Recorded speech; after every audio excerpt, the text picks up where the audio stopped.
नमस्कार, आभार, अभिनंदन, स्वागत आप सभी का सवा लाख टके का। जी हाँ, गिरते बाजार में कई सारे सवाल, कई सारी दुविधाएं, कई सारी आशंकाएं मन में हैं। अब इस तमाम आशंकाओं को निपटाने की कोशिश इस कार्यक्रम के दौरान हम करने का प्रयास करेंगे। आज अंतर्राष्ट्रीय संकेत कमज़ोर थे, भारतीय बाजारों की शुरुआत नकारात्मक हुई, लेकिन इतना टूटेगा इसकी उम्मीद नहीं थी।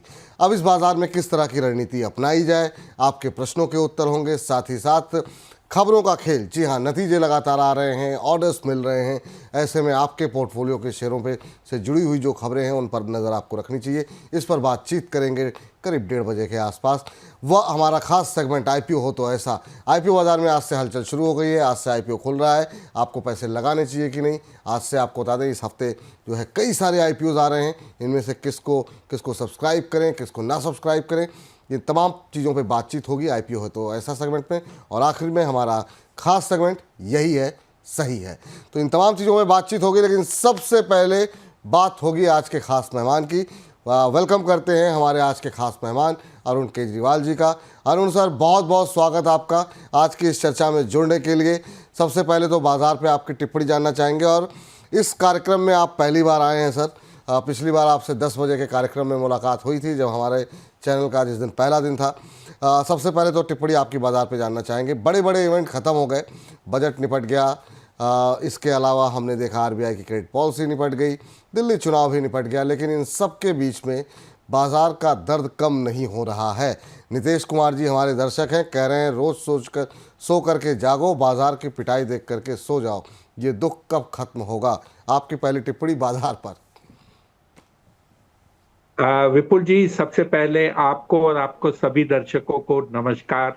और मैं ये कहूँगा कि इतने सारे इवेंट्स पिछले सप्ताह में हुए, लेकिन उसके बावजूद बाजार में जो कहते हैं ना, एक चीज को लेकर बाजार में वो उत्साह नहीं देखने को मिला। एक मंगलवार का दिन था जब ऐसा लगा कि बजट को लोग शेयर बाजार में 2 दिन बाद ही समझते हैं, वैसा ही हुआ। लेकिन बुधवार से वही रफ्तार, वही चाल, वही गिरावट देखने को मिली। अब आप देखें कि दिल्ली में 27 साल बाद सरकार पलटी है, बीजेपी वापस आई है। लोगों को लगा कि शायद उसको लेकर कुछ एक बाजार में पॉजिटिविटी देखने को मिले, लेकिन कुछ नहीं, वापस गिरावट। हालात कुछ ऐसे हैं विपुल जी कि रुपए में कमजोरी देखने को मिल रही है। जो रिजल्ट्स आए हैं और जिसके आप कहिए कि 4-5 दिन बाकी हैं, उसमें ओवरऑल ट्रेंड रिजल्ट के कुछ पॉजिटिव नहीं है। जो उम्मीद थी कि शायद ये तीसरे तिमाही में कुछ नतीजे अच्छे आएंगे जिसको लेकर रुझान बदले, ऐसा नहीं देखने को मिला। जहां तक वैल्यूएशन का सवाल है, मिड कैप स्मॉल कैप की अगर बात करें तो वो ऊंचे हैं, और क्योंकि एक और तिमाही गुजर गया है और उसके बाद भी इम्प्रूवमेंट देखने को नहीं मिला, तो आने वाले समय में ये वैल्यूएशन थोड़ा और महंगा हो जाता है। और जहां तक गोरों की बिकवाली की बात करें, पता नहीं उनको महीने में एक दिन खरीदारी करने की इच्छा क्यों रहती है। जनवरी में उन्होंने एक दिन खरीदारी की, और फरवरी में महज एक दिन खरीदारी कर कर अब वापस बिकवाली का दौर है। ये सब माहौल में देखते हुए ऐसा लगता है कि मंदी का दौर अभी तक खत्म नहीं हुआ है, और जो अपने नए निवेशक कोविड मार्च 20 के बाद बाजार में आए हैं, उनको एक कंटिन्यूड डिप्रेसिंग करेक्शन मोड की एक एक्सपीरियंस ये पहली बार जो हो रही है, वो कुछ समय और तक उन्हें महसूस करना पड़ेगा, ऐसा लग रहा है। चलिए सर, बहुत सारे लोग इस समय लॉस में हैं और बहुत सारे लोग आपसे जुड़ना चाह रहे हैं, आपसे सवाल पूछना चाह रहे हैं। तो फटाफट जो है वो सवाल जवाब का सिलसिला शुरू करते हैं, और तमाम दर्शकों के मन में जो दुविधाएं हैं उसका जो है निराकरण करने का प्रयास करते हैं। श्वेता जी के प्रश्न के साथ शुरुआत कर रहे हैं, और वो कह रही हैं कि क्या वेदांता के शेयर में फ्रेश एंट्री क्या मुझे करनी चाहिए या फिर नहीं करनी चाहिए? अभी के माहौल को देखते हुए आज हम देख रहे हैं मेटल पैक की अच्छी खासी पिटाई देखने को मिल रही है। आज जिस तरीके से मेटल को लेकर के ट्रंप साहब की टिप्पणी टैरिफ को लेकर के आई है, उसके बाद से दबाव थोड़ा ज़्यादा बढ़ता हुआ वेदांता 4.25% नीचे है। आज अक्रॉस द बोर्ड सारे मेटल शेयर टूटे हुए हैं, टाटा स्टील हो, इंडाल्को हो, नाल्को हो। आपकी टिप्पणी फ्रेश एंट्री के लिए क्या इतनी गिरावट के बाद फ्रेश एंट्री करनी चाहिए? देखिए, अगर आप वेदांता देखें तो टेक्निकल तौर पर इसने 412, 425, मतलब लगभग 410 और 425 के आसपास दो बार तीन बार सपोर्ट लिया है पिछले 2-3 महीने में।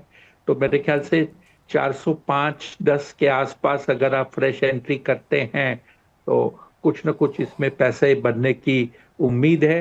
जहां तक अमेरिका और ट्रंप साहब का सवाल है, कई बार आपको ऐसे नए अनाउंसमेंट्स देखने को मिलेंगे जो आपको चौंका देंगे, और कई बार ऐसा भी लगता है कि शायद इस अनाउंसमेंट से अमेरिका और अमेरिकी लोग को या बिजनेस को ज्यादा नुकसान होगा बनिस्बत बाकी के देशों को। लेकिन ट्रंप साहब है, उनको वहां के लोगों ने चुना है, मैसिव मैंडेट दिया है, तो वो जो भी करते हैं उसका जो बोलते हैं भुक्त भोगी या उसका लाभ नुकसान दोनों उनको उनके लोगों को सहना पड़ेगा। ठीक है सर, तो अभी सर वेदांता में क्या करें? फ्रेश एंट्री करनी चाहिए कि नहीं, अवॉइड करना चाहिए? नहीं, मैंने जैसे कहा 405, 410 का एक एंट्री प्राइस रखिए। ठीक है। अगर आपको वो गिरावट मिलती है तब उस भाव में एंट्री कीजिए, वहां पे ऐसा लगता है कि एक अच्छा खासा एंट्री लेवल है। 405, 410 इसका जो है थोड़ा सा इंतज़ार कीजिए, उसके बाद एंट्री लीजिए। अभी दबाव थोड़ा सा और ज़्यादा बढ़ सकता है, ये आपके लिए राय निकल के आ रही है।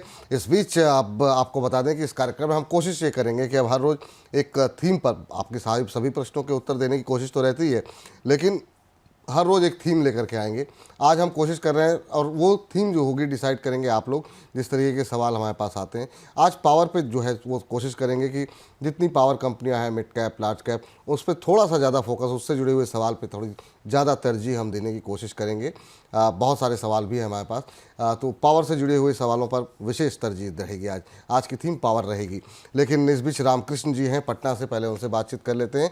रामकृष्ण जी को नमस्कार। नमस्कार सर। कैसे हैं रामकृष्ण जी? ठीक है सर। बताइए सर, क्या प्रश्न पूछना चाह रहे हैं? सर, एक सवाल था मेरा आईसीआईसी बैंक और कजारिया सेरामिक्स को लेकर। आईसीआईसीआई बैंक किस भाव पे लिए हैं सर? सर, आईसीआईसी बैंक 1343 रुपए के भाव पर 250 क्वांटिटी लिया हूँ। 250 की क्वांटिटी है, 1343 पे लिया हुआ है, 100 रुपए पर शेयर का नुकसान है। नजरिया क्या है आपका, कब तक होल्ड कर सकते हैं? सर, मेरा सर नजरिया सर शॉर्ट टर्म व्यू का था, क्योंकि मतलब मुझे रिकवर करना था जो मैंने प्रिंसिपल अमाउंट लगाया था। ठीक सर, एक चीज़ का हमेशा ध्यान रखें कि जब भी आपका नज़रिया शॉर्ट टर्म का हो तो नुकसान बुक करने की आदत डालें। अगर मान लीजिए ट्रेड सही नहीं बैठा, अब 100 रुपये आपकी खरीद से नीचे आ गया, आपने कोई स्टॉप लॉस नहीं लगाया, अगर मान लीजिए पेन बढ़ता है तो फिर आप तब भी नहीं बेचेंगे, फिर आप वेट करेंगे रिकवर हो, फिर आप कहेंगे कि अब लॉन्ग टर्म का नज़रिया हो गया है।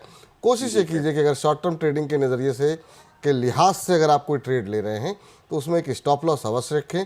और ठीक है, सौदा गलत पड़ गया, बाज़ार का सेंटिमेंट ख़राब है, तो उसमें कोई दो राय नहीं है कि ठीक है, बाज़ार में अच्छे सौदे भी मिलेंगे और नुकसान वाले सौदे भी मिलेंगे।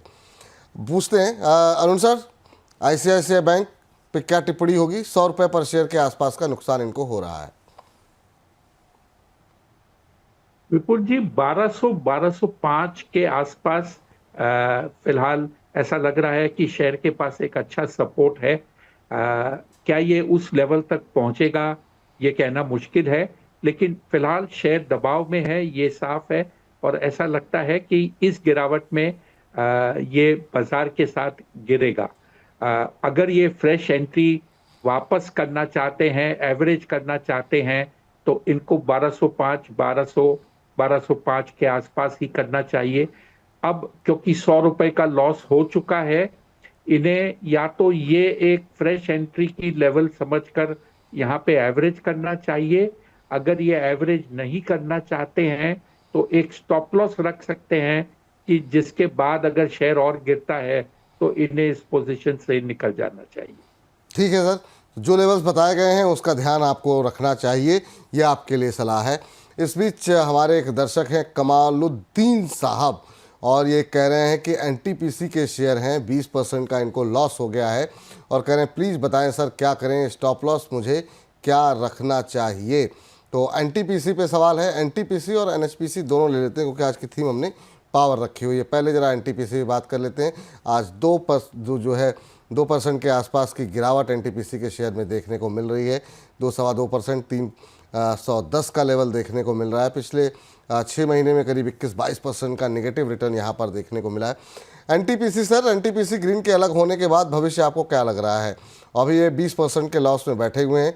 एनएचपीसी एक और ऐसा शेयर है जिसने काफ़ी थकाया। जब बाकी पीएसयू चल रहे थे तब भी इस शेयर ने उस तरह की रिकवरी, उस तरह की तेज़ी नहीं दिखाई दी कि लोगों के पैसे बने हों। अब जिनके पोर्टफोलियो में अभी तक पड़ा हुआ है कि ये 100 के ऊपर जाएगा, इस उम्मीद में उन्हें क्या स्ट्रेटजी फॉलो करनी चाहिए? 75 के आसपास चल रहा है। देखिए, अगर आप देखें तो एनटीपीसी में लगातार पिछले 3-4 महीने से एक नेगेटिव रुझान चल रहा है। शेयर धीरे धीरे धीरे नीचे आ रहा है। कोई बड़ी अ, कोई बड़ी गिरावट देखने को नहीं मिल रही थी एनटीपीसी में। और अगर आप देखें तो ये करीब 290-95 के आसपास इसमें एक अच्छा सपोर्ट लेवल है, जहां पर लगता है वापस ये शेयर आकर वहां से एक सपोर्ट ले सकता है। चार्टिकली इसमें एक और दबाव हो रहा है जहां पर इसके सभी averages short term medium term के शेयर के ऊपर चल रहे हैं, या आप ऐसा कह सकते हैं कि एवरेजेस के नीचे शेयर चल रहा है, जो एक दबाव का कारण बना हुआ है। इसको देखते हुए ऐसा लगता है कि इनको जो ये 20% का लॉस है ये थोड़ा और बढ़ सकता है, क्योंकि शेयर को टर्न अराउंड करके एवरेजेस के ऊपर जाने के बाद में ही इनके लॉसेस कवर हो सकते हैं। जब तक बाजार में एक मूड स्विंग चेंज नहीं होता तब तक ये लगता नहीं कि एनटीपीसी एक आउट परफॉर्मर होकर ये एक रिवर्सल दे सकता है। जहां तक आपका एनएचपीसी का सवाल है, जी, एनएचपीसी की चार्ट एनटीपीसी से बेटर है। एवरेजेस के पास ये शेयर पहुंच चुका है। वहीं पर ये थोड़ा जो कहते हैं ना कशमकश कर रहा है। अगर 4-5 रुपए यहां से बढ़ जाता है तो ये 2-3 एवरेज के ऊपर चला जाएगा, जिससे कि इसमें एक मूवमेंट देखने को मिले। अगर आप इसमें निवेशित हैं, कुछ लॉस हो रहा है, तो इसमें कंटिन्यू कीजिए। इसमें रिकवरी होने की संभावना एनटीपीसी के तहत एनटीपीसी के बनिस्बत ज्यादा होने के संभावना है। ठीक है, तो एनएचपीसी में वो होल्ड करने की सलाह है। यहाँ पर रिकवरी जो है वो एनटीपीसी से बेहतर आएगी, तेज आएगी, ये राय निकल करके आती हुई। इस बीच जो है हमारे एक दर्शक हैं सुमित साहू जी, कह रहे हैं जिस तरह कृष्णा जी की बांसुरी की धुन पर गाय खिंची चली आती हैं, उसी तरह हम भी विपुल जी की तरफ खिंचे चले आते हैं। बहुत बहुत शुक्रिया, बहुत बहुत धन्यवाद इस तरह की टिप्पणियों के लिए, और आप लोगों का प्यार ही है सर, बहुत धन्यवाद। इस तरह की टिप्पणियां जो आप लोगों की आती हैं बहुत ऊर्जा देती हैं। इंडियन होटल्स के ऊपर इनका प्रश्न है कि क्या इंडियन होटल्स को एवरेज करना ठीक रहेगा या फिर एग्जिट?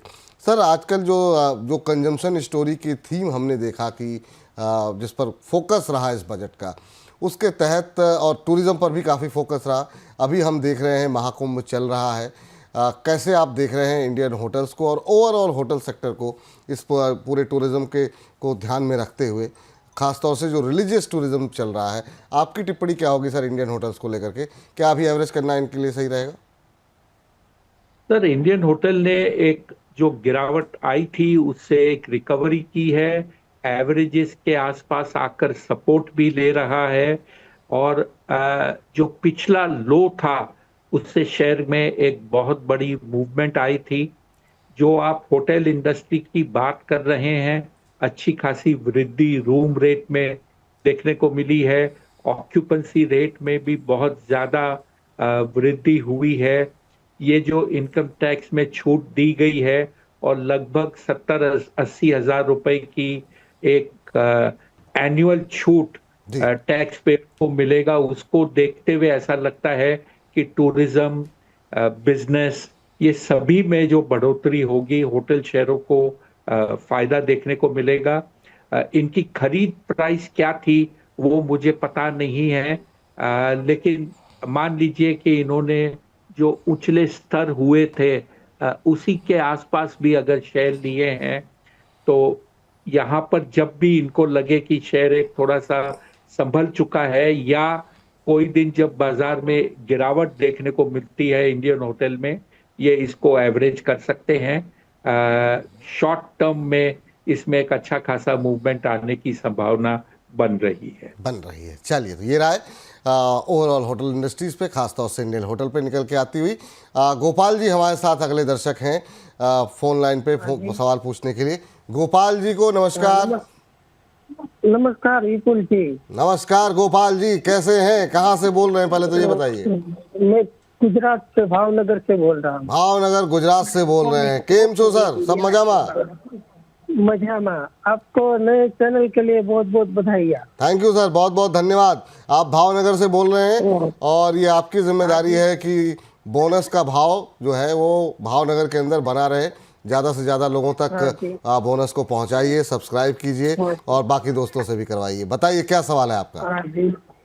मेरा प्रीमियम एनर्जी पे सवाल है। 840 से मैंने खरीदा था। कौन सी कंपनी बताई सर? 80 शेयर 840 जी। Premium energy. आपकी आवाज़ थोड़ी सी कट जा रही है। हेलो जी जी, अपना सवाल कौन सी कंपनी खरीदी आपने? Premium energy. प्रीमियम एनर्जी, अच्छा अच्छा अच्छा, चलिए ठीक है सर। अच्छा अच्छा, जी जी जी, बताइए सर कितना? 840 के भाव में। अच्छा अच्छा, और कब तक होल्ड कर सकते हैं सर आप? 2 साल तक। 2 साल तक आप प्रीमियम एनर्जी होल्ड कर सकते हैं। 880 पे लिया है आपने? 840 पे। 840 पे लिया हुआ है। आज तो बड़ी गिरावट है, लेकिन अच्छी बात यह है कि फिर भी आप लॉस में नहीं है। 4.5% के आसपास की गिरावट प्रीमियर एनर्जी के अंदर आज देखने को मिल रही है। 990 का लेवल यहाँ पर बना हुआ है। सर लॉस में हैं फ़िलहाल के लिए, और तिमाही नतीजे पसंद नहीं आए थे बाज़ार को, उसके बाद एक बड़ी गिरावट देखने को मिली थी। इन्होंने पहले लिया हुआ था, तो ऊपरी स्तरों से नीचे आया है, इनका मुनाफा तो घटा है लेकिन अभी भी प्रॉफिट में है। आपकी टिप्पणी क्या होगी प्रीमियर एनर्जी को लेकर के? विपुल जी, सोलर सेक्टर में जो मैन्युफैक्चरिंग है, जो मॉड्यूल और सेल बनाते हैं, इसमें काफी सारे बदलाव आए हैं सरकार की तरफ से। और जो सबसे लेटेस्ट बदलाव आया है वो ये है कि जून 26 तक जो इंपोर्ट सेल्स होते थे उसका भी बैन कर दिया जाएगा, और आपको लोकली प्रोड्यूस सेल यूज करने पड़ेंगे मॉड्यूल बनाने के लिए। अभी तक जितने भी ये मैन्युफैक्चरर थे वो एक सेल बनाते थे और 3 गुना ज्यादा मॉड्यूल बनाते थे, क्योंकि मॉड्यूल बनाने में जो पैसा लगता है केपेक्स में वो काफी कम लगता है, और करीब 3 से 4 गुना प्रोडक्शन आप, मतलब 3 से 4 गुना कैपेसिटी का प्रोडक्शन कर सकते हो जितना पैसा 1 गुना सेल बनाने में लगता है।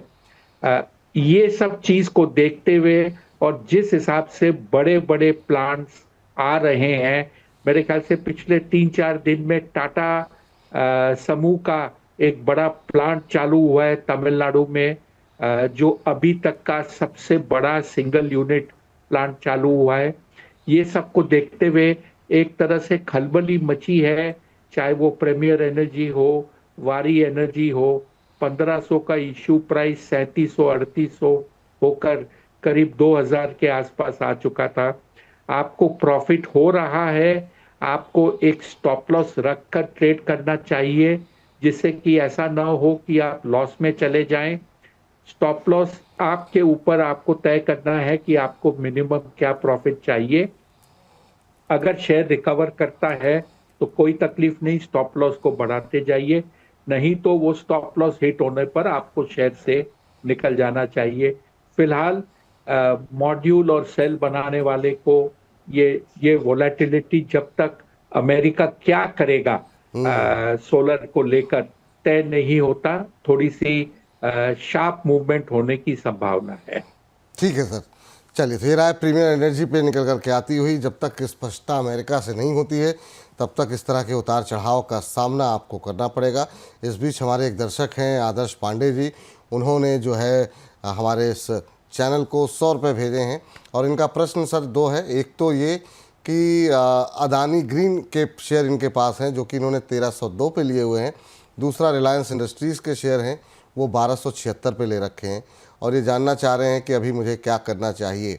रिलायंस में सुस्ती बरकरार है और अब ये इतना बड़ा समूह हो गया है कि पिछले अगर हम 6-7 महीने में देखें तो काफ़ी अंडर परफॉर्मेंस दिखाई है इसने बाज़ार के मुकाबले। पहले ज़रा अदानी पे बात कर लेते हैं और दूसरा रिलायंस पे, दोनों पे ही आपकी टिप्पणी जानना चाहेंगे। 953 के आसपास चल रहा है अदानी का शेयर, अदानी ग्रीन का, और इनकी खरीद का जो भाव इन्होंने बताया है वो थोड़ा ऊपर का है। आपकी टिप्पणी क्या होगी? सर अडानी ग्रीन अगर चार्टिकली देखें तो एक बॉटम बनाकर एक अच्छा पैटर्न दिख रहा है, टर्न अराउंड हुआ है। अडानी भी सोलर के मैन्युफैक्चरिंग में एक बड़ा प्लेयर है और अभी तक ये जो एक जगह है कच्छ में, वहां पर काफी बड़ा सोलर इंस्टॉलेशन लगा रहे हैं। इस जगह में अडानी को छोड़कर और भी कई प्लेयर्स हैं जो सोलर फार्म लगा रहे हैं और शायद आने वाले 2 से 3 साल में ये जो जगह है कच्छ में, ये विश्व भर की सबसे बड़ी सिंगल लोकेशन की सोलर प्लांट बनने की क्षमता रखती है और ऐसा अंदाजा लगाया जा रहा है कि ये होगा। मेरे ख्याल से इस भाव में इन्हें निवेशित रहना चाहिए और अगर इसमें 4-5% की गिरावट आती है तो उसके बाद कहीं ना कहीं एक बाइंग अपॉर्चुनिटी करके ये इसमें एवरेजिंग भी कर सकते हैं। दूसरा शेयर आपने कहा रिलायंस इंडस्ट्रीज, जो मेरे ख्याल से बाजार को काफी डिसअपॉइंट कर रखा है अपने प्रदर्शन से। इतना बड़ा समूह होने के बावजूद शेयर में पिछले जब से ये एक्स बोनस हुआ है तब से शेयर में कोई चाल नहीं आई है और एक लगातार स्लगिश, थोड़ा सा नेगेटिव ये शेयर चल रहा है। धंधा इनका ठीक है, प्रॉफिट्स अच्छे आए हैं, लेकिन शेयर चलने का नाम नहीं लेता। मेरे ख्याल से पेशेंस के अलावा और कुछ मैं सलाह नहीं दे सकता। निवेशित रहिए, ज्यादा घबराहट होने लगे मन में तो एक ट्रेलिंग स्टॉप लॉस रख लीजिए, यही आपके लिए सबसे बढ़िया रणनीति होगी। तो ये सलाह आपके लिए निकल करके आ रही है। थोड़ा सा अभी जो है यहाँ पर जो है स्टॉप लॉस जो है वो लगाने की सलाह जो है आपको दी जा रही है। इस बीच जयदास जी हैं जो कि SJVN पे ऊपर राय जानना चाह रहे हैं और ये कह रहे हैं कि 150 शेयर इन्होंने ले रखे हैं SJVN के, 133 रुपये की इनकी खरीद है और ये जानना चाह रहे हैं कि अभी मुझे क्या करना चाहिए। दीपेश कौंडियाल जी हैं, कह रहे हैं विपुल सर, केजरीवाल सर, आप हिमाचल धर्मशाला घूमने आइए। और बिल्कुल सर आएंगे, और जब भी आएंगे धर्मशाला घूमने तो आपसे मुलाकात अवश्य करेंगे, तो अरुण जी के साथ कार्यक्रम बनाएंगे। इसके अलावा इनका एक बहुत सारे प्रश्न सवाल इन्होंने भेजे हैं, लेकिन अभी के लिए आपका सुजलॉन के ऊपर सवाल ले लेते हैं कि एंट्री कब करनी चाहिए। एंट्री कब करनी चाहिए सर, और अगर सुजलॉन पे वैसे व्यू क्या है जिनके पास है, तो दोनों तरह के दर्शकों को उत्तर मिल जाएगा। तो SJVN और सुजलॉन, इन दो पे ज़रा बातचीत कर लेते हैं। पहले SJVN पे जो सवाल है जयदास जी का, 133 पे लेकर के रुके हुए हैं और जानना ये चाह रहे हैं कि अभी क्या सलाह होगी आपकी। 94 पे आ गया है तो ठीक ठाक नुकसान में है, करीब 40 रुपये पर शेयर का नुकसान। सर ट्रेडिंग स्टाइल ये बोलता है कि इनकी जो गिरावट इतनी बड़ी हो चुकी है, कहीं ना कहीं इनका स्टॉप लॉस लगकर ये ट्रेड से या ये निवेश से उन्हें निकल जाना चाहिए था। अब इस भाव में ऐसा लगता है कि शेयर को टर्न अराउंड करने में या बॉटम बनाकर वापस ऊपर चलने की कुछ क्षमता या संभावना लग रही है, क्योंकि एवरेजेस लगातार शेयर के गिरावट के साथ गिरते रहे हैं, तो उसको क्रॉस करने में थोड़ी मेहनत लग सकती है। बट मेरे ख्याल से 85 के आसपास ये शेयर में एक अच्छा खासा सपोर्ट मिलना चाहिए, जहां से ये शेयर घूम सकता है। जहां तक सुजलॉन का सवाल है, जी, सुजलॉन पे सर 85 तक गया, उसके बाद से जो टूटा फिर दोबारा वो लेवल देखने को नहीं मिले। अभी 53 के आसपास, 53-54 के आसपास चल रहा है और काफ़ी रिटेल इन्वेस्टर्स की पोजीशन यहाँ पर है। तो सुजलॉन एक शेयर है जो काफी बोलते हैं, काफी के बदले में ऐसा कोई शायद कोई निवेशक होगा जिसने सुजलॉन में एंट्री नहीं मारी। ये शेयर सिंगल डिजिट से चलकर लगभग 85 रुपए के आसपास पहुंचा था और सबको इसमें ये लगता था कि ये सेंचुरी मारेगा और एक सेंचुरी मारने के बाद में दूसरे सेंचुरी के तरफ चलेगा। ये लोग बाग भूल गए थे कि इस शेयर ने जब राइट्स इश्यू निकाली थी, फ्रेश इश्यू करी थी, तब इसका भाव 5-6 रुपए के आसपास था और उसी भाव के आसपास इसने फ्रेश इश्यू की थी। बहुत बड़ी इश्यू थी और अच्छा खासा पैसा जुटाया था। देखिए, धंधा अच्छा है, इसमें इस भाव में बहुत ज्यादा घबराहट नहीं है, लेकिन क्योंकि ऊंचे के भाव में इसमें बहुत सारे लोगों ने निवेश किया है, तो ये शेयर ज्यादा वॉलेटाइल है। ये एक मोमेंटम स्टॉक है और अगर आप इसमें से जो आपका लॉस हुआ है उसमें से कुछ कम करना चाहते हैं, तो आपको भी थोड़ी बहुत ट्रेडिंग करनी पड़ेगी, क्योंकि एक साथ आपकी खरीद की प्राइस आए ऐसा नहीं लगता। जी सर, रिजल्ट्स हमने देखे सुजलॉन के। सुजलॉन पे इसलिए एक दूसरा क्वेश्चन कर रहे हैं क्योंकि बहुत सवाल हैं। कुछ लोग 75 पे लिए हुए हैं, कुछ लोग 60 के आसपास हैं और नतीजों के बाद हमने 3 दिन का अपर सर्किट भी देखा। नतीजे कहीं तो ऐसे इंडिकेट नहीं कर रहे हैं कि कंपनी के फंडामेंटल्स जो है वो कमज़ोर होते हुए दिखाई दे रहे हैं।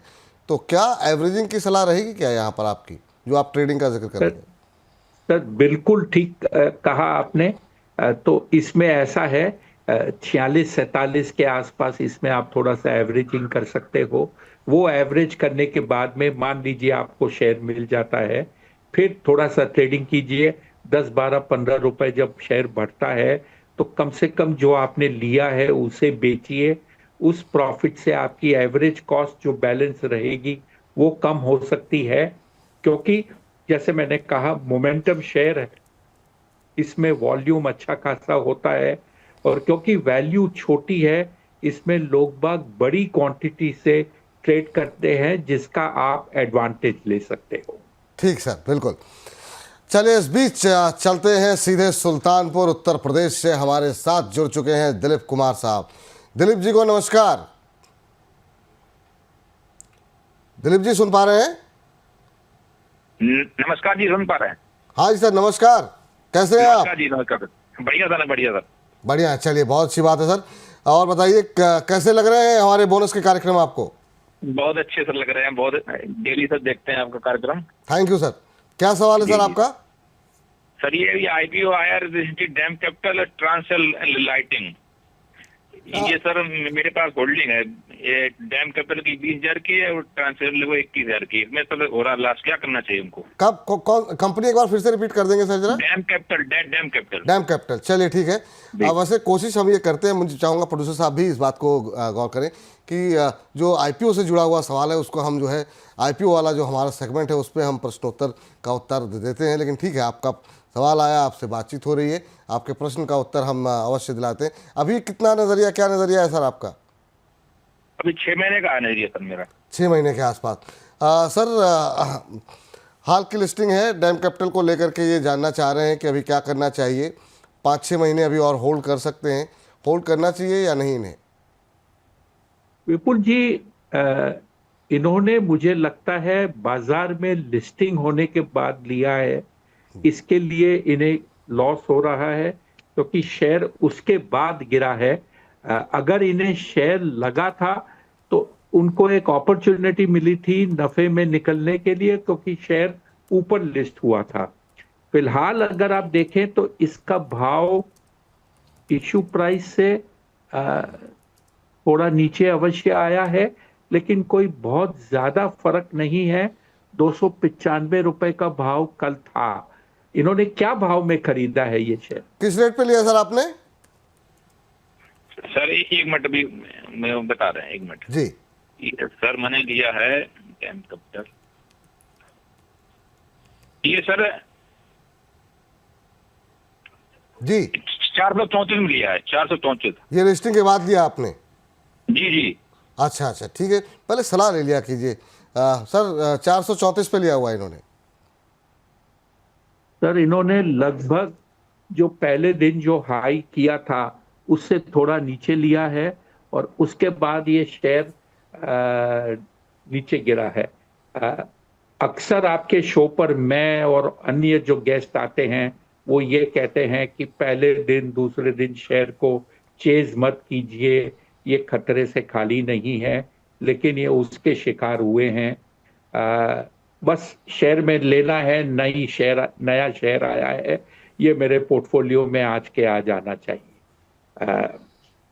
फिलहाल शेयर में कोई नई न्यूज नहीं है। जी समय लगेगा शेयर को बढ़ने में। अब आ जाते हैं ट्रांस रेल लाइटिंग में। ये क्या भाव में लिया था सर इन्होंने? ये किस भाव पे लिया सर आपने? जी किस भाव पे लिया जो लाइटिंग का शेयर है? ये लिया है 572 रुपए में सर। 572 में 572 सर। ये शेयर जो है आज कल इसका जो भाव था जी वो 581 है, तो कहीं पर इनको लॉस नहीं हो रहा। जी। ये कंपनी अच्छी है, बिजनेस मॉडल अच्छा है, कंपनी जो काम करती है वो एक अच्छा है। इसमें इनको कुछ न कुछ 2-4 रुपए 5 रुपए बन रहे हैं। जी निवेशित रहिए। ये शेयर में मीडियम टर्म में, जैसे इनका नजरिया 6 महीने का है, अवश्य इनको बेटर प्राइस यहाँ से मिलेगा। जो तिमाही के नतीजे आएंगे उसमें कुछ न कुछ ग्रोथ भी देखने को मिलेगा। चल ठीक है, आगे बढ़ते हैं। और अगले प्रश्न जो है हमें भेजा गया है दीपक सेठी जी की तरफ से। दीपक जी कह रहे हैं कि विपुल सर, अदानी पावर के एंट्री लेवल क्या हो सकते हैं? सर अदानी पे जब बात करें तो थोड़ा सा हम चाहेंगे कि टाटा पावर पे भी बात कर लें। पावर में अदानी पावर और टाटा पावर में अगर तुलनात्मक अध्ययन करना हो, क्योंकि अब गर्मी का सीज़न जो है 1-2 महीने बाद आने वाला है, और हम अक्सर गर्मियों में देखते हैं कि जो है पावर कंजम्पशन बढ़ती हुई दिखाई देती है, डिमांड बढ़ जाती है काफ़ी ज़्यादा। क्या अगले 2-4 महीनों के लिए कोई पोजीशन बनाई जा सकती है? और अदानी पावर और टाटा पावर में बेटर क्या लग रहा है आपको? सर अडानी पावर का जो लास्ट बॉटम था 445 के आसपास, वो एक अच्छा लेवल, एंट्री लेवल बन सकता है निवेश के लिए। जल्दबाजी न करें। जहां तक टाटा पावर का सवाल है, इसने एक बॉटम बनाया था करीब 340-45 के आसपास, वो अच्छा सपोर्ट है। फिलहाल शेयर एवरेजेस के दबाव में है जो उसके ऊपर चल रहे हैं। थोड़ी सी गिरावट आती है तो इसमें निवेश किया जा सकता है। और जैसे आपने कहा, ये आने वाला जो समय है इसके अंदर में बिजली की खपत, डिमांड काफी बढ़ती है और कंपनियों को फायदा होता है इस पीरियड में। तो क्या इन दोनों में अगर चुनना हो, दोनों में ही पैसे कुछ लगाए जा सकते हैं, या इन दोनों में से किसी एक को चुनना हो तो आप किसे बेहतर मान रहे हैं सर? सर विकल्प ऐसा है कि अगर आप डिवाइड करके रिस्क लेना चाहते हो तो दोनों में निवेश कीजिए। अगर आप मोमेंटम के साथ जाना चाहते हो तो अडानी पावर के साथ जाइए। अगर आप ये चाहते हैं कि आपको सेफर बेट चाहिए तो सेफर विकल्प आपके लिए टाटा पावर है। ठीक है सर, तो ये सबके लिए राय है। दीपक गुप्ता जी भी 501 पे आपने लिया हुआ है, तो अभी जो है इस पर आपको होल्ड करने की ही सलाह है। आप बने रहें यहाँ पर, ये फ़िलहाल के लिए राय निकल करके आ रही है। लेकिन इस बीच ये तो बात रही है शेयर बाज़ार की, लेकिन आपको बता दें कि अगर आप म्यूचुअल फंड में निवेश कर रहे हैं और म्यूचुअल फंड में निवेश करते हुए आपके मन में दुविधा आ रही है कि जो हमने फ़ंड चुने हैं वो सही है या नहीं सही है, या फिर आप म्यूचुअल फंड में निवेश करने की सोच रहे हैं कि आगे चल करके अगर आपको बच्चों की शादी के लिए, बच्चों की पढ़ाई के लिए एक बड़ा कॉर्पस इकट्ठा करना है, तो किस पोर्टफोलियो में किस तरह से पोर्टफोलियो बिल्डअप करें, अपनी रिटायरमेंट की प्लानिंग कैसे करें। तो आज से शाम को 4 बजे हम लेकर के आ रहे हैं एक खास पेशकश सिप की टिप। हर रोज़ शाम 4 बजे लाइव हमारे साथ आप जुड़ जाइए और बाज़ार के तमाम एक्सपर्ट जो पर्सनल फाइनेंस से जुड़े हुए हैं वो आपको सही सलाह देंगे। अपना पोर्टफोलियो, आपके पोर्टफोलियो पे हम डिस्कस करेंगे, बताएंगे कि कोई फ़ंड आपने चुना है वो सही है या नहीं, आपका पोर्टफोलियो सही है या नहीं, या फिर अगर आपने कोई पोर्टफोलियो बनवाना चाहते हैं तो एक्सपर्ट आपको पोर्टफोलियो बनवाने में भी मदद करेंगे। कैसे छोटी छोटी SIP के ज़रिए आप अपने बड़े लक्ष्यों को पूरा कर सकते हैं। तो आप जुड़ जाइए शाम को 4 बजे। हाँ, अगर मन में कोई प्रश्न है, कोई पोर्टफोलियो डिस्कस करना चाहते हैं तो 9354027995 ये है हमारा व्हाट्सएप नंबर, जिस पर आपको सिर्फ अपना सवाल भेजना है। लेकिन सवाल जब भी भेजें बहुत डिटेल में भेजें, अपना पूरा पोर्टफोलियो भेजें, बताएं कि किस लक्ष्य के लिए आपने जो है ये निवेश शुरू किया है, कितने लंबे समय का आपका नज़रिया है, आगे चल करके क्या आप ऐड ऑन कर सकते हैं उसमें और या नहीं। तो तमाम चीज़ों को अगर आप डिटेल में प्रश्न भेजेंगे तो हमारी जो एक्सपर्ट होंगे या होंगी वो आपको उतने ही विस्तार पूर्वक आपके प्रश्न का उत्तर देंगे। लेकिन इस बीच आपको बता दें, बड़ी संख्या में दर्शक जो है वो हमारे जो पेरेंट कंपनी है अमर उजाला, उसके प्लेटफॉर्म पे भी हमें देख रहे हैं। तो आप सभी दर्शकों से निवेदन है, जो लोग अमर उजाला पे देख रहे हैं, कि आप लोग को सब्सक्राइब करना होगा हमारे चैनल को। कि अभी हम लोग साइमलकास्ट के माध्यम से दोनों जगहों पर लाइव दिख रहे हैं, लेकिन आगे चल करके सिर्फ आप ये जो चैनल है आप उसी पर जो है उपलब्ध होंगे, बोनस के चैनल पर, जिसकी आईडी आपकी स्क्रीन पर है, @AU द बोनस के नाम से ये चैनल है। जैसे ही आप इसको यूट्यूब पे डालेंगे आपको ये येलो कलर का लोगो जो है वो दिख जाएगा, जिससे आप पहचान सकते हैं। और उसके बाद सब्सक्राइब की बटन दबा दीजिए, लाइक की बटन दबा दीजिए और बेल आइकन को दबा दीजिए, ताकि जब भी हम कोई नया शो अपलोड करें आप तक तुरंत सूचना पहुंच जाए कि आपके लिए हमने एक नया कार्यक्रम तैयार कर लिया है। तो लगातार सब्सक्राइब कीजिए बोनस को और अपने दोस्तों और मित्रजनों के साथ भी सब्सक्राइब करवाइए, ताकि हमारा ये परिवार और ज़्यादा तेज़ी के साथ बढ़ता हुआ दिखाई दे। चलिए अवनीश चौधरी जी का प्रश्न ले लेते हैं, जो कि इरिडा के ऊपर पूछ रहे हैं प्रश्न। कह रहे हैं कि सर, इरिडा के 221 रुपये पर शेयर खरीदे हुए हैं, 3240 के भाव पर क्या करें, प्लीज़ मुझे मदद करें। तो इरिडा पे सर पुराने जो है काफ़ी लोगों की पोजीशन फंसी हुई है। बहुत शानदार रिटर्न दिया शेयर ने, लेकिन जब से ही PSU टूटे तो यहाँ पर भी दर्द जो है वो छलकता हुआ दिखाई दे रहा है। 184-185 के आसपास इरिडा का शेयर चल रहा है। यहाँ पर क्या सलाह रहेगी, और क्या अगर इसी के साथ साथ जो बाकी पावर फाइनेंस जो कंपनियाँ हैं, REC PFC जैसी कंपनियाँ, उन पे क्या अभी व्यू आप ले रहे हैं? क्या पोर्टफोलियो में अगर पड़ी हुई हैं तो बने रहने दें, एग्जिट कर लें, क्या स्ट्रेटजी आप सजेस्ट करेंगे सर? विपुल जी, इरिडा ने 10 गुना रिटर्न दिया, 32 का 320। 320 से जो गिरावट हुई है, और जिन लोगों ने 250 से 200 के बीच में ये लिया है, उनकी संख्या जो 100 रुपए से 150 रुपया शेयर हुआ, उससे ज्यादा लोगों ने खरीदा जब ये शेयर गिर रहा था। दूसरी चीज, इरिडा सोलर कंपनी नहीं है, लेकिन सोलर के धंधे में, पावर के धंधे में जो कंपनियां हैं उनको ये कंपनी ऋण देती है। इसकी वैल्यूएशन का जो तरीका है वो प्राइस टू बुक होता है, वो AUM होता है, लेकिन गांव ने इसको रिन्यूएबल एनर्जी और उसका उत्पादक मानकर इसमें पैसा निवेश किया है। ऐसे लोगों को मैं सलाह दूंगा कि कहीं पे भी इसमें रैली आए तो एक बार निकल जाइए, क्योंकि आपने गलत चीज सोचकर निवेश किया है।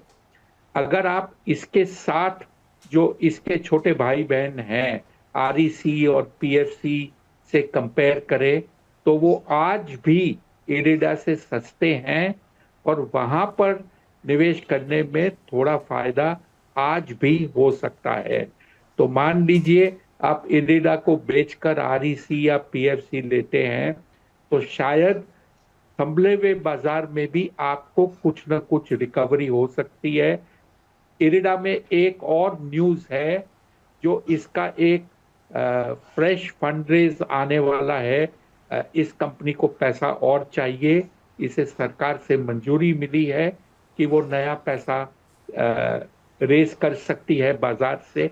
वो जब होगा तो शेयर में एक राउंड की गिरावट और आने की संभावना होगी। ठीक है सर, ये राय जो है वो इरिडा को लेकर के निकल करके आती हुई। और इस बीच हमारे अगले दर्शक अकबर अली साहब हमारे साथ जुड़ चुके हैं, सोनभद्र से हैं हमारे साथ। अकबर अली साहब को नमस्कार, अस्सलाम वालेकुम। वालेकुम सलाम विपुल जी, बहुत बहुत नमस्कार। बहुत बहुत नमस्कार आपको भी। कैसे हैं सर? बहुत मुश्किल से आपको खोजे हैं सर। अरे सर, हमारी भी मतलब जो है बेचैनी बढ़ी हुई थी और अब आप लोगों से एक एक करके मुलाकात हो रही है, बहुत अच्छा लग रहा है। और अभी हमारे जो प्रोड्यूसर साहब हैं वो जी उन्होंने मुझे बताया कि आप उनके ससुराल से हैं, तो बहुत बहुत वेलकम सर कि सोनभद्र में हमारे प्रोड्यूसर साहब की ससुराल है और वहाँ से आप फ़ोन कर रहे हैं। तो बहुत बहुत धन्यवाद आपका कॉल करने के लिए सर। और बताइए कैसे लग रहे हैं कार्यक्रम हमारे? सर बहुत अच्छा कार्यक्रम है आपका, मैं इसका लिंक भी शेयर कर रहा हूँ। थैंक यू सर, बहुत बहुत धन्यवाद आपका। बताइए सर, क्या प्रश्न पूछना चाह रहे हैं? सर ITI का कुछ शेयर लिया हुआ था मैंने जी, किस 508 में लिया था सर, फिर इसको एवरेज करके 475 आया। ये 130 शेयर हैं। ओहो, 475 की एवरेज है आपकी? जी सर। काफ़ी लॉस में हैं सर आप अभी तो। जी सर, बहुत लॉस है, करीब 22-23 हज़ार रुपये। हाँ, और कब तक होल्ड कर सकते हैं सर इसे आप? सर 6 महीने और कर सकते हैं। 6-8 महीने होल्ड कर सकते हैं। जी सर। 475 पे लिया, 300 के नीचे आ गया, 294 के आसपास, 295 के आसपास सर शेयर ट्रेड करता हुआ। एक महीने में 33% करेक्शन यहाँ पर आया हुआ है। अब काफ़ी ज़्यादा नुकसान बढ़ने के बाद सर अब इनको जो है थोड़ा सा, इन्होंने प्रश्न थोड़ा लेट पूछा, क्या कोई सजेशन रहेगा सर? ये मतलब बुरी तरीके से अब क्या करना चाहिए, विकल्प क्या क्या हैं सर इनके पास? सर सबसे पहले इन्होंने जब शेयर खरीदा, थोड़ी सी इन्हें सीख दे देते हैं। बिल्कुल। और इनके साथ आपके सभी दर्शकों को कि आपने जो भी समझकर ये शेयर खरीदा, स्टॉप लॉस की परिभाषा क्या आप जानते हैं या नहीं जानते? सर सुन पा रहे हैं आप? जी जी सर। सर पूछ रहे हैं कि आपने स्टॉप लॉस शब्द का इस्तेमाल किया या नहीं किया, इसकी नहीं परिभाषा किया था आप सर, जानते हैं कि नहीं मिस्टेक हो जानते गया हैं? सर। जानते हैं सर, वही गलती हो गई, स्टॉप लॉस लगाया नहीं था। वही गलती हो गई है सर। अरुण सर जैसे गलती हुई है, या स्टॉप लॉस इन्होंने कोई नहीं लगाया? चलो कोई बात नहीं, देर आए दुरुस्त आए। अगर ये समझ गए कि ये गलती हुई है तो हो सकता है इसका कुछ समय लगे, लेकिन आगे जाकर लॉस पूरा हो जाए। अब जहां तक पैटर्न का सवाल है, एक शार्प गिरावट होने के बाद में ऐसा लग रहा है कि शेयर एक राउंडिंग बॉटम करके बॉटम बना रहा है। पिछले 10-15 दिन में एक सीमित दायरे में शेयर घूम रहा है। अप ट्रेंड जब शुरू होगी तो क्योंकि एवरेजेस गिरकर अब शेयर के ऊपर खड़े हैं तो कुछ मुश्किल हो सकती है, बट ये एक टर्न अराउंड बना रहा है। एवरेजिंग फिलहाल न करें, जब ये कंफर्म हो जाए कि बॉटम बना है और ये 2 एवरेज के ऊपर चलने लगे, ट्रेड करने लगे, तब ऐड कीजिएगा अपने शेयर में। तो जो अपसाइड मिलेगा उसमें आपके लॉस कुछ कवर होंगे, और क्योंकि आपने नया निवेश किया है, उस नए निवेश में मुनाफा होकर आपके लॉस कम होंगे। ठीक, तो ये राय आपके लिए अकबर अली साहब है। और भविष्य में उम्मीद करते हैं कि अपनी गलतियों से सीख करके एक स्टॉप लॉस लगा लिया कीजिए। उससे ये होगा कि अभी जो 22,000 का लॉस है आपको, मान लीजिए अगर आप इसे 1,000-2,000 के लॉस पे निकल जाते तो दूसरी अपॉर्चुनिटीज़ आपके पास अवेलेबल रहती, जहां पर आप कोशिश कर सकते थे कि इस लॉस को, 2,000 का लॉस कॉम्पनसेट करें। पर 22,000 के लॉस की रिकवरी के लिए थोड़ा सा मुश्किल होगा। तो अभी के लिए, भविष्य के लिए आपको एक सीख यहाँ पर मिली है। सर एक प्रश्न जो है वो रिलायंस पावर को लेकर के काफ़ी सारे आ रहे हैं। रिलायंस पावर में अभी हाल ही जो है नतीजे भी हमने देखे थे, और उन नतीजों के बाद क्या स्ट्रेटजी होनी चाहिए? यहाँ पर भी रिटेलर्स का पार्टिसिपेशन बढ़ रहा है, बहुत लोग हायर लेवल पे बेच रहे हैं और नीचे आने पे ख़रीद रहे हैं। नतीजे जो आए थे वो हमने देखा कि थोड़ा सा बेहतर होते हुए दिखाई दिए थे, लेकिन बहुत लोगों का ग्रुप को लेकर के अविश्वास है। तो आप कैसे देख रहे हैं तीसरी तिमाही के नतीजों में जो इजाफा हुआ उसके बाद, क्या यहाँ पर सुज़लॉन जैसी तेज़ी की उम्मीद की जानी चाहिए या फिर आपको भी भरोसा नहीं है मैनेजमेंट पर? देखिए, अगर आप इस शेयर का थोड़ा सा लॉन्ग टर्म चार्ट देखें तो ये एक ट्रायंगल बना रहा है। ये ट्रायंगुलर में अगर एक ब्रेकआउट निकलता है तो शेयर में एक अच्छी खासी मूव बन सकती है। हायर बॉटम पिछले 6 बार से शेयर ने बनाया है और उसी के साथ में लोअर टॉप भी बनाया है, लेकिन जब ये ट्रायंगल से निकलेगा तो हो सकता है इसमें अच्छा खासा मूव बने। अगर इसमें कोई निवेश करना चाहता है तो उसे स्ट्रिक्ट स्टॉप लॉस के साथ ये करना चाहिए, क्योंकि ये ट्रेड खतरे से खाली नहीं है। और जैसे आपने कुछ समय पहले कहा, इसके अंदर में वॉल्यूम, मोमेंटम, काफी सारे लोग जुड़ रहे हैं इस शेयर में और इसमें बड़ी संख्या में इंट्राडे ट्रेडिंग भी करते हैं। तो पैटर्न में कुछ रुचि है, कुछ इंटरेस्ट दिखा रहा है, कुछ पॉजिटिविटी है, लेकिन स्ट्रिक्ट स्टॉप लॉस के बिना काम नहीं करना चाहिए। फिक्स स्टॉप लॉस के बिना काम नहीं करना चाहिए। एक सवाल और लेते हैं, खबरों का खेल भी है, हमारा खास सेगमेंट आईपीओ बाज़ार को लेकर के वो भी बाकी है, तो लगातार हमें बताया जा रहा है, लेकिन एक सवाल ले लेते हैं और ये सवाल लेते हैं महेश हट्टी मारे जी का, जो कि, और सवाल आगे भी लेते रहेंगे, ऐसा नहीं कि सवाल लेंगे नहीं, लेकिन जो सेगमेंट्स हैं उनको भी पूरा करना है। टाटा स्टील को लेकर के सर, मेटल बहुत बुरी तरह टूटा हुआ है आज और बड़ी गिरावट है। ट्रम्प साहब के जो स्टेटमेंट हैं वो और ज़्यादा दबाव बढ़ा रहे हैं। लगातार अभी हमने वेदांता में बात की थी आपसे, अब टाटा स्टील लोग जानना चाह रहे हैं। 125 के भाव पर महेश जी के पास हैं, 1 साल होल्ड कर सकते हैं, क्या इन्हें होल्ड करना चाहिए अभी भी? आज 3.25% नीचे शेयर। तो देखिए, टाटा स्टील के जो एवरेजेस हैं वो शेयर के ऊपर थे, लेकिन शेयर ने पिछले 5-7 दिन में 2 एवरेजेस, एक को क्रॉस किया है और एक के पास आया है। अब सिर्फ एक एवरेज हर्डल बनी हुई है जो काफी दूर है। लगता है उसके पहले शेयर थोड़ा और अपवर्ड मूव देगा और फिर उस एवरेज को क्रॉस करने की चेष्टा करेगा। शेयर का पैटर्न अच्छा है, बॉटम बनाकर कंसोलिडेट करके ऊपर की तरफ मूव कर रहा है, आपकी खरीद के ऊपर चल रहा है। निवेशित रहिए और कहीं पर भी आपको डर लगे तो एक स्टॉप लॉस रखिए, आपका प्रॉफिट बरकरार रहेगा स्टॉप लॉस होने के कारण।